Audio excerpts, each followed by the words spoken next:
If you accidentally deleted messages on Messenger, then here is the method to recover it. So let's get started. First of all you have to do is open the Facebook app on your mobile device. If messages were deleted recently, you might still recover them from Facebook's backup. Once you open the Facebook, make sure to log into your account. Then tap on the three dashboard option available at the bottom right corner of your screen and navigate to the menu section. Now there, scroll down and tap on the settings and privacy. Then tap on the settings. Inside settings, tap on the account center at the top. Once you tap on the account center, all you have to do is tap on the your information and permission option available there. Scroll down and tap on it.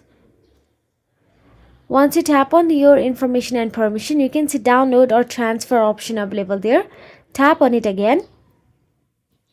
Now in this section, tap on the download or transfer option available there again.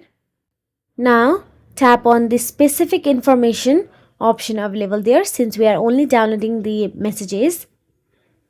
Now from the list provided, all you have to do is select messages and continue with it. Scroll and tap on the messages. Now once you do so, you can simply tap on the download option available there. Now here you can see the date range. You can choose all time for the best result. Then click create file and wait for the download link. Once ready, download and check for deleted messages. If messages were recently deleted, they might still be in Facebook's backup. So that is it. If you found this video helpful, please like, share and subscribe, and thank you so much for watching.